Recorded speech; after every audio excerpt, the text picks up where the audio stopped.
지난 75년 동안 공직자들을 교육시켜온 우리 국가공무원인재개발원의 역할이 무엇이었는지, 지금 디지털 시대를 넘어서 인공지능의 시대를 맞은 우리 공직자들이 어디로, 무엇을, 어떻게, 왜 변해하는지에 관해서도 말씀을 드리고자 합니다. 베트남의 고위공직자이신 여러분들도 인공지능이 가져온 이런 거대한 도전을 왜 피할 수가 없는 것인지, 이것을 왜 적극적으로 수행해야 할 수밖에 없는 것인지, 그 점에 관해서도 말씀을 드리고자 합니다.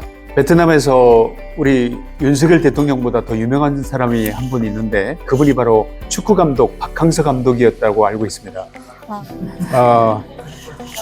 혹시 사진 찍어보신 분 계십니까? 같이?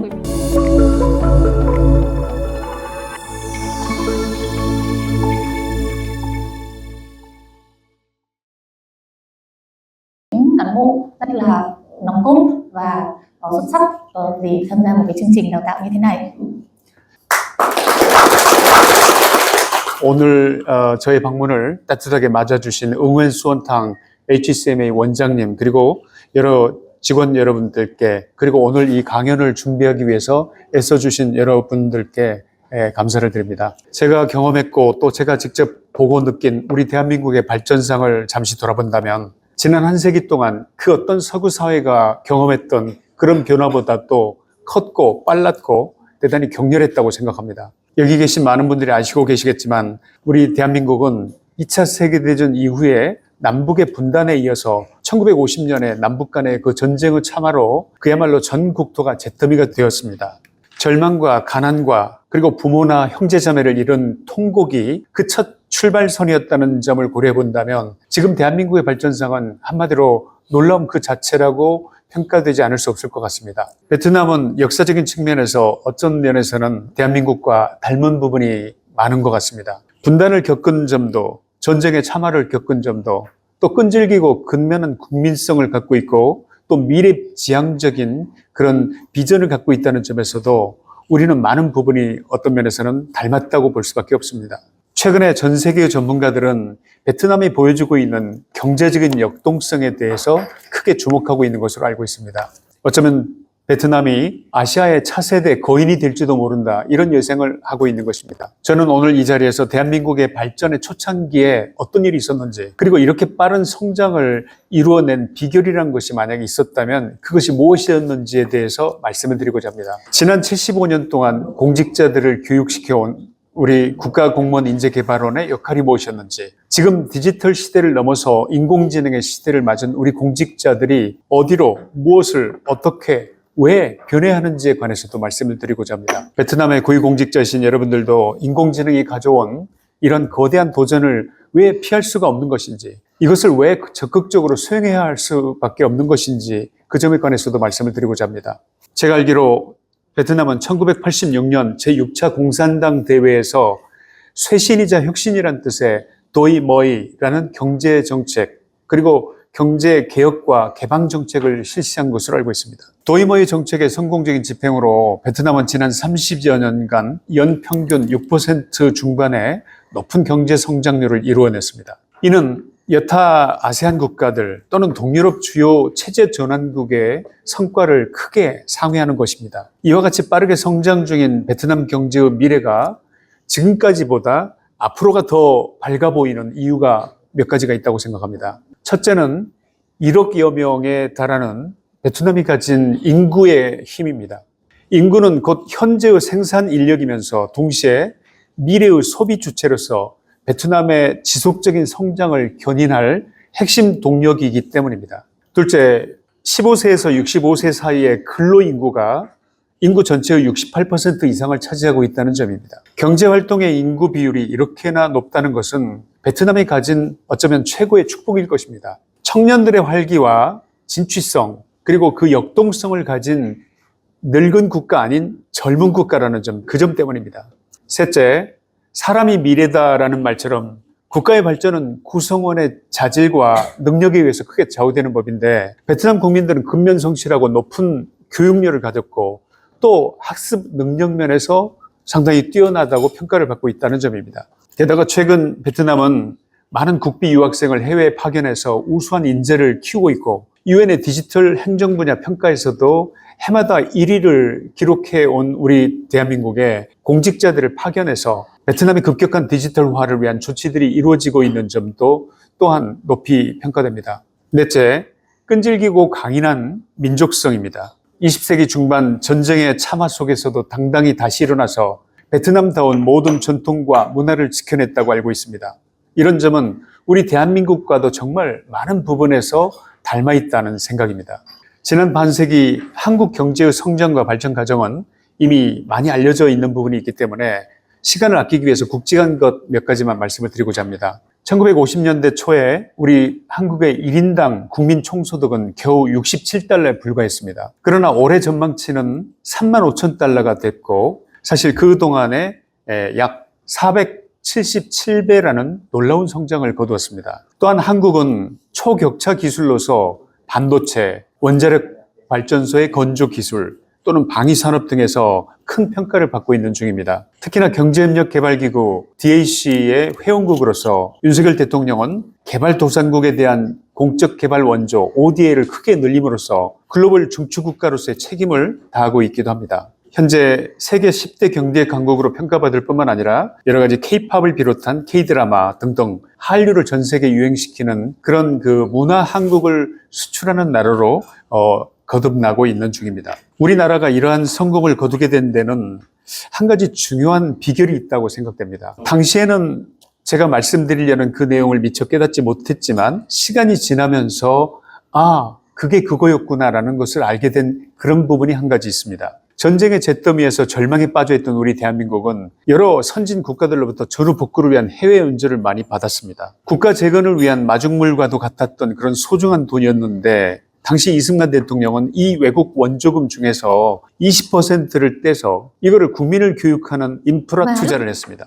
교육에 대한 투자는 건물 하나 짓고 공장 하나 짓는 것처럼 눈앞에 당장 나타나는 것이 아니기 때문에 그야말로 20년, 30년을 내다보면서 투자를 했던 것입니다. 몇 가지로 정리를 해서 말씀을 드리자면 첫째, 1950년 당시 우리 국민의 85%가 글을 읽고 쓸 수 없는 문맹이었습니다. 교육 인프라에 대한 투자가 최우선이었다고 생각한 당시의 대통령 이승만은 교육이란 것은 국가 건설의 기본 인프라다. 미래의 고속도로와 같은 것이라는 그런 확신을 갖고 있었습니다. 교육이 미래의 문을 여는 수단이고 또 고속도로가 의미하는 것은 그만큼 빠른 속도로 달리는 길이라는 의미를 갖고 있는 것인데 교육이란 당장에 고속도로를 만들 때는 엄청나게 많은 인력과 노동과 시간이 걸리지만 그걸 한번 뚫어놨을 때 그 길을 통해서 엄청나게 빠른 속도로 이 나라가 변하고 교육이 변하고 공장이 만들어지고 수많은 기술을 습득하는 그 길이 그 도로를 통해서 들어오고 나가고 할 수 있다는 것을 의미하는 것입니다.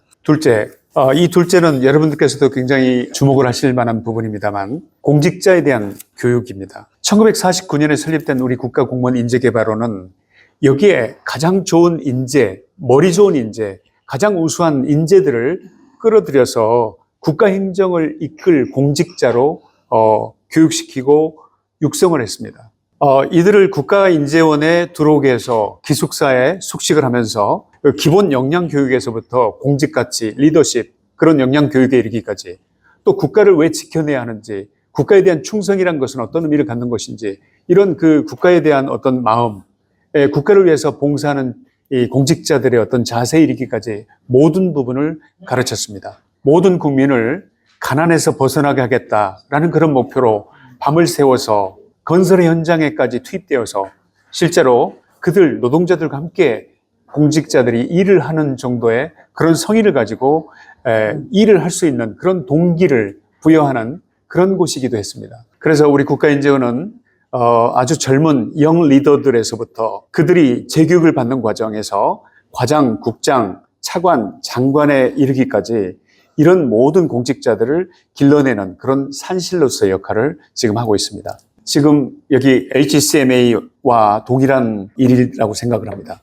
세 번째, 우수한 인재를 국가 장학생으로 선발을 해서 미국 등 선진국가에서 파견을 했고 그들이 세계적인 당시의 원전회사 웨스팅하우스에 들어가서 원전 운영 방법을 익히게 하고 또 대학의 연구기관에 들어가서 공부를 하게 하는 등 이런 그 미래를 주도할 기술 교육을 받는데 많은 투자를 했던 것입니다. 오늘날 우리 대한민국이 체코, 유럽의 관문을 여는 것으로 평가되고 있는 체코 원전을 수주를 했는데 사실은 그 뿌리가 최초로 심어진 것은 1958년이었습니다. 그때 최초로 연구용 원자로를 만들어 놓고 그때부터 원자로를 운영하는 방법을 배우고 그리고 그 기술을 받아들이고 그 기술을 성장시켰던 바 있습니다. 한마디로 말씀을 드리자면은 대한민국 발전의 초창기에 우리에게는 첫째도 둘째도 셋째도 교육이었다. 그 말씀을 드리려는 것입니다. 교육의 효과는 사실상 굉장히 늦게 서서히 드러나지만 이 막연해 보일지도 모르는 이 교육의 투자는 때가 되면 어느 순간 대폭발을 일으키고 그리고 폭발적인 발전을 견인하고 그리고 고속도로를 통해서 빠른 속도로 나아가고자 하는 미래를 향해서 달릴 수 있게 하는 그런 고속도로 같은 역할을 한다. 그 말씀을 드리기 위한 것입니다. 베트남에서 우리 윤석열 대통령보다 더 유명한 사람이 한 분이 있는데 그분이 바로 축구 감독 박항서 감독이었다고 알고 있습니다. 혹시 사진 찍어보신 분 계십니까? 같이? 제가 박항서 감독을 굉장히 잘합니다.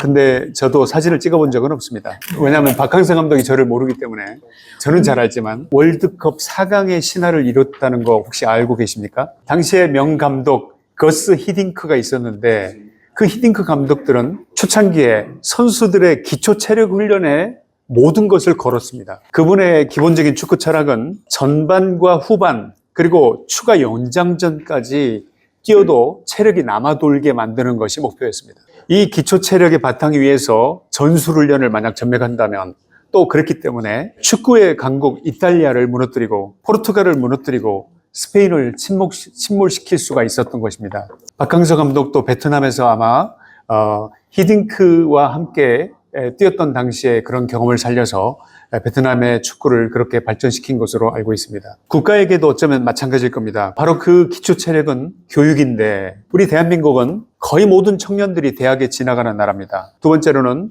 정말로 스마트한 인재들을 끌어들여서 공직자로 교육하는 나라. 그래서 청년들이 잘 교육받고 그리고 이들이 훌륭한 인재일수록 공직자가 되게 만드는 그런 시스템을 가진 나라. 그렇기 때문에 대한민국이 빠른 발전을 하는데 중요한 그런 하나의 원동력을 갖게 된 것이 바로 그 교육의 힘이 아니었겠나 이렇게 생각합니다. 베트남의 국부이신 호치민 주석께서는 10년을 위해서는 나무를 심어야 하고 100년을 위해서는 사람을 키워야 한다고 말씀하신 바 있습니다. 100년의 번영을 위해서 사람에 투자하고 인재를 양성해야 한다는 뜻으로 생각됩니다. 제가 최근에 어제부터 지금까지 계속해서 베트남의 주요 인사들을 만나고 있는데 베트남 정부도 인적 자원의 역량 강화를 위한 투자에 집중하고 있다는 말씀을 들었습니다. 미래 베트남의 혁신 역량을 이것들이 바로 이 교육이 강화하고 그런 기반이 되어서 베트남의 또 다른 발전의 성장의 견인차 역할을 할 것으로 기대하고 있습니다. 오늘날 우리가 살아가는 이 세계는 정말 빠른 속도로 변하고 있습니다.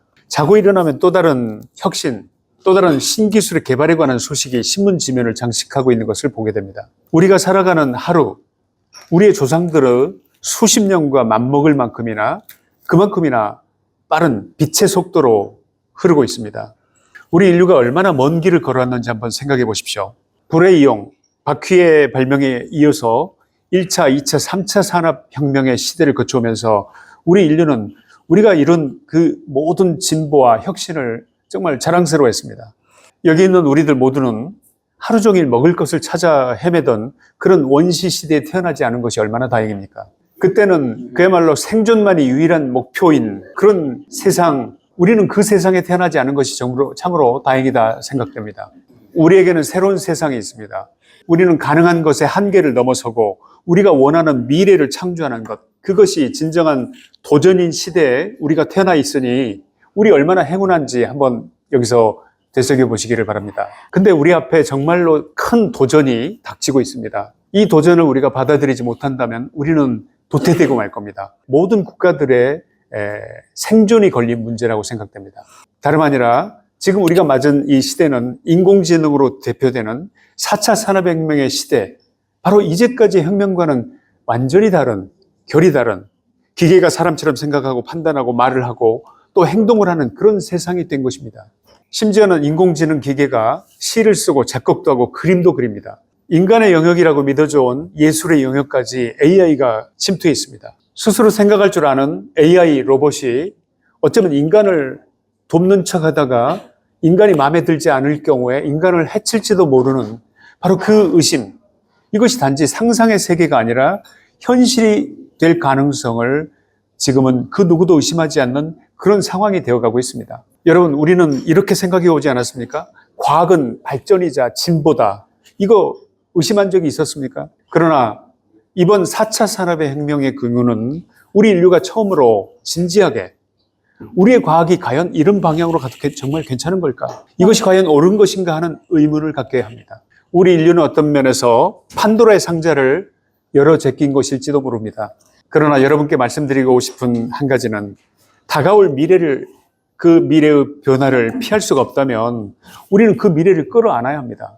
미래의 문은 도전하는 이들에게 열릴 것입니다. 인공지능을 두려워서는 안 되고, 인공지능이라고 하는 것은 인간의 지능을 대체하는 것이 아니라 인간의 창의성과 독창성을 확장시켜주는 도구에 불과하다는 것을 이제 받아들여야 할 때가 됐습니다. 그렇다면 현재 당장 우리의 눈앞에 나타난 AI 시대를 우리가 어떻게 대처해야 할까요? 이 자리에 계신 여러분은 모두 국가의 미래 정책을 입안하고 실천하기 위해서 국민을 설득해야 할 공직자이자 또 미래의 지도자가 되실 분들입니다. 여러분이 먼저 선도적으로 디지털 기술을 이해하고 이를 활용해서 혁신과 창의성을 발휘할 수 있는 인재로 성장해야 한다고 생각하는데 여러분도 동의하지 않으십니까? 4차 산업혁명의 시대, 공무원들은 무엇을 알아야 할까요? 인재개발의 방향은 어떻게 설정하는 게 좋을까요? 우리 공직자들이 먼저 디지털의 바다에 빠져봐야 한다고 생각되지 않으십니까? 왜 그래야 할까요? 국가행정은 그 어느 민간의 경제 주체들보다 앞서 나가면서 국가의 미래를 설계하고 선도해야 하기 때문 아니겠습니까? 지금 우리가 살아가는 세상은 AI와 빅데이터, 사물인터넷 등과 같은 그런 기술이 빠르게 발전하면서 디지털 경제의 시대가 본격적으로 도래해 있는 상태입니다. 이러한 시대에서 인적 자원, 휴먼 리소시스란 단순한 생산 요소가 아닐 것입니다. 디지털 시대에서 인적 자원은 과거와는 전혀 다른 차원의 의미와 중요성을 갖게 됐기 때문입니다.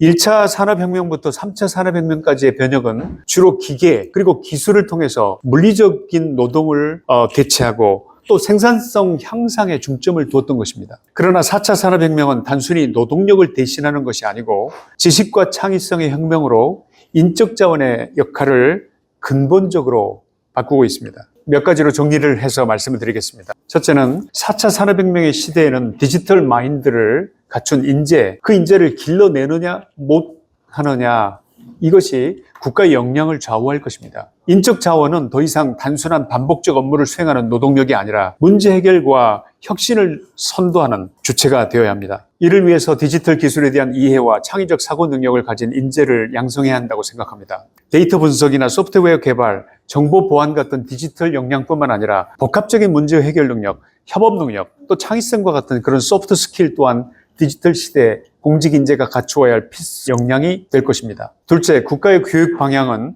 디지털 기술 활용 능력을 보편화하는 데 집중해야 한다고 생각합니다. 이제 디지털 기술을 이해하고 적용할 수 있는 능력은 민관을 막론하고 모든 직무에서 필수적인 요구사항이 되고 있습니다. 모든 나라가 디지털 기술의 보편화를 위해서 행정의 디지털화와 인공지능의 활용 능력을 보편화시켜야 할 방법, 그런 방법을 시급히 찾아야 한다고 생각합니다. 셋째, AI에 대한 두려움을 떨쳐내야 합니다. AI가 인간의 역할을 축소하는 것이 아니라 인적 자원의 창의성과 적응력의 중요성을 더욱더 강조하게 될 것이라는 그 점을 인정하고 인식해야 합니다. AI와 자동화는 어떤 특정한 업무를 대체하고 효율성을 높일 수 있는 건 사실입니다. 그러나 창의성과 복잡한 문제 해결을 요구하는 그런 그 업무에 대해서는 인간의 역할이 과거보다 더 중요해질 전망입니다. 따라서 4차 산업혁명의 시기에 변화에 유연하게 적용하고 새로운 기술을 빠르게 습득할 수 있는 학습 능력이 그 어느 때보다 더 강조되고 있습니다. 지속 가능한 학습을 통해서 스스로를 발전시켜야 하며 다양한 상황에 유연하게 적응할 수 있는 그런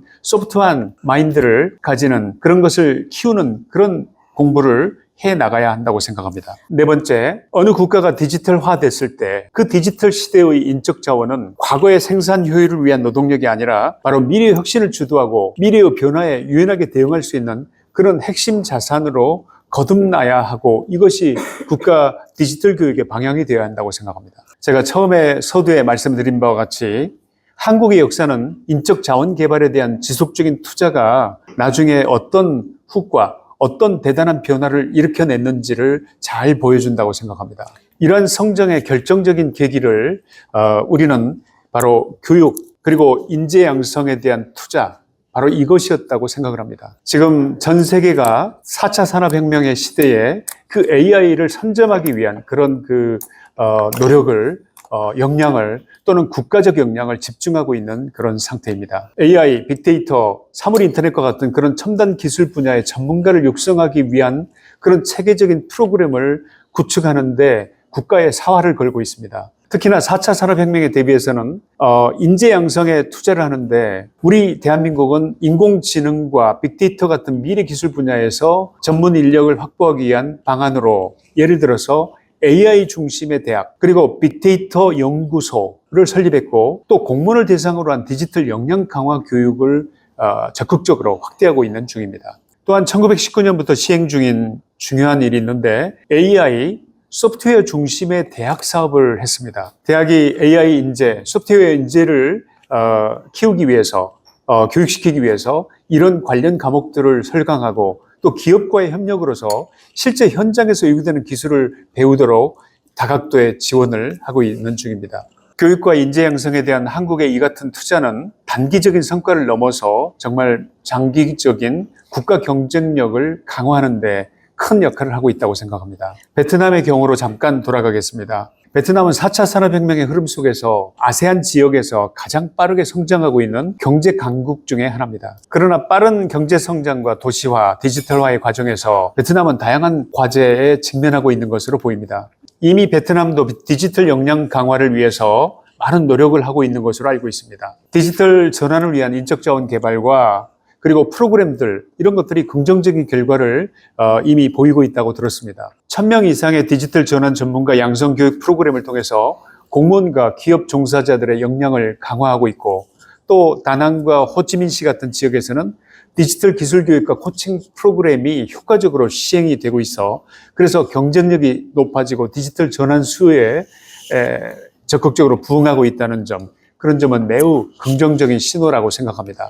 지난주에 있었던 우리 국가인재원에서 베트남 고위공직자들을 위한 교육에서도 디지털 전환 그리고 녹색 성장을 위한 그런 여러 가지 정책들을 그리고 이런 노하우들을 전수하기 위한 그런 과정이 있었습니다. 국가 전체의 행정이 디지털화된다는 것은 장기적으로는 이 노동 생산성을 높이는 것이고 또 사회 경제적인 어떤 발전 기회가 더 폭발적으로 창출된다는 의미가 될 것입니다. 베트남도 국가를 디지털 강국으로 만드느냐 아니냐라고 하는 것에 속도를 마냥 늦춘다면 대단히 위험한 상황이 될 거라고 생각하지만 지금 베트남은 적극적으로 새로운 지도자가 이 부분에 큰 신경을 쓰고 있는 것으로 들었습니다. 그런 의미에서 한국과 베트남 간의 그 협력 지금까지의 큰 협력과 앞으로의 또 다른 어떤 협력은 인적 자원 개발에 있어서도 중요한 상호 간의 자산으로 될 수 있다고 생각합니다. 우리 한국은 또 우리 국가의 인재원은 AI 그리고 디지털 기술 교육에서 쌓은 경험과 노하우를 우리 HCMA 그리고 베트남에 전수할 준비가 되어 있습니다. 아까 말씀드린 바와 같이 한국의 AI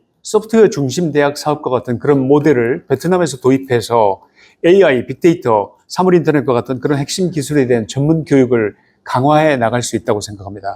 양국 간의 인재 교류 프로그램을 통해서 그리고 이번에 HCMA와 함께 우리 체결한 그 MOU를 통해서 HCMA 그리고 우리 NHI가 함께 베트남의 젊은 인재들 이들을 서로 기술과 경험을 나누고 협력할 기회를 제공하는 그런 기회로 만드는 것 그런 것을 우리는 기대하고 있습니다. 마지막으로 우리 인재원에서 AI 활용 가이드북에 대해서 소개를 하면서 강의를 마치려고 합니다. AI의 기술 발전은 인간의 지적 능력을 대체하고 그러면서도 또 인간을 뛰어넘을 그런 위험성이 있다는 점에서 어쩌면 우리는 AI의 가능성과 AI가 가진 어떤 위험성 두 가지를 다 염두에 둔 어떤 의미에서는 판도라의 상자를 열어버린 것인지도 모릅니다. AI를 통해서 국가 정책을 기획한다, 입안을 한다.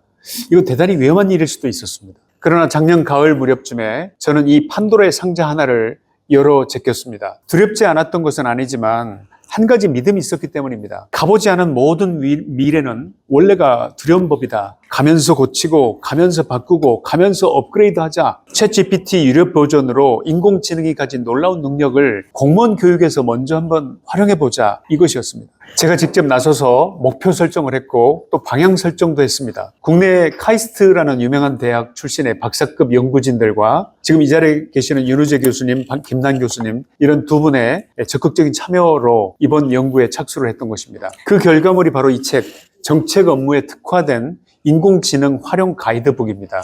이 가이드북에 4가지를 담아냈습니다. 첫째는 정책 기획의 각 단계별 플로우를 규격화했습니다. 둘째는 정책 입안 단계별로 어떤 프롬프트를, 어떤 명령어를 어떻게 입력해야 할지 또는 입력해서는 안 되는 프롬프트는 무엇인지 사례 위주로 설명을 넣었습니다. 그렇게 해서 정책 기획 보고서를 AI가 창출해내면 그 결과물을 샘플로 제시했습니다. 네 번째, 교육생들에게는 원래 연습이 필요합니다. 원래 이거는 우리 교육생들을 위해서 만든 것이기 때문에 그래서 연습 예제 300개의 정책 기획 연습 예제들을 제시해서 배운 것을 적용하고 학습할 수 있도록 했습니다. 아시다시피 챗GPT는 그 제공된 자료를 학습해서 자신의 데이터베이스로 통합해버리는 그런 기능이 있기 때문에 비밀스럽게 해야 할 국가 업무의 특성상 입력하지 말아야 할 예민한 내용이 입력될 가능성, 그 위험성도 고려하지 않을 수 없었습니다. 그러나 염려하면서 아예 시작을 하지 말아야 하느냐, 아니면 위험하더라도 일단 시작하면서 문제점을 보완해 나갈 것이냐 중에서 저는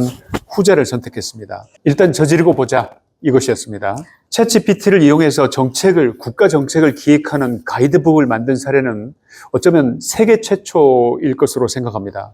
이 가이드북이 만들어졌을 때 대통령실에 방문해서 대통령님의 책상 위에 그리고 각 비서관들의 책상 위에 이 책을 갖다 놨습니다. 수많은 외국의 행정기관들과 공무원 교육기관에도 영어로 영문화 시켜서 이걸 다 보냈습니다. 일부 국가에서는 이 가이드북을 자기 나라 말로 번역을 해서 그 국가 인증과 같은 그런 기능의 공직자 교육을 위한 인공지능 기본서로 이 책을 사용하기 시작했습니다. 우리 대한민국의 여러 부처가 수많은 홍보 책자를 만들고 있습니다. 그러나 이 가이드북이 무려 다운로드 횟수가 5,000회를 넘어섰습니다. 이는 정부 부처가 발간한 문서로서는 이렇게 많은 다운로드를 기록한 사례는 거의 전무후무한 게 아니었나라고 생각을 하는 사람들이 많습니다. 해외 기관에 보내기 위해서 사실 오늘 가지고 온 거는 우리 한글로 된 게 아니고 영어로 이게 번역이 된 책자를 가지고 왔습니다.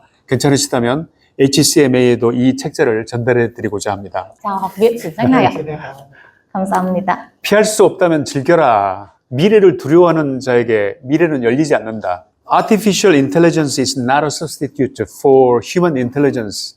It is a tool to amplify human creativity and ingenuity. 인공지능은 인간의 지성을 대체하는 것이 아니라 인간의 창의력과 독창성을 증폭시키는 도구다라는 말이 있습니다. 여기 계신 여러분들 모두가 AI의 미래를 두려워하지 않는다고 믿습니다. 도전하고 바꾸고 변화해서 국가 발전의 초석이 되려면 도전과 응전이 필수이기 때문입니다. 아까도 말씀드렸지만 4차 산업혁명의 시대를 받아들인 국가와 받아들이지 않은 국가의 차이는 어떤 의미에서 참혹해질지도 모를 정도입니다. 표현이 제가 과하지만 참혹하다는 표현이 결코 과한 표현이 아닐 거라고 생각합니다. AI 시대로 가기 위해서는 사실상 기본적으로 전체 행정의 디지털화가 기본 전제되어 있어야 합니다.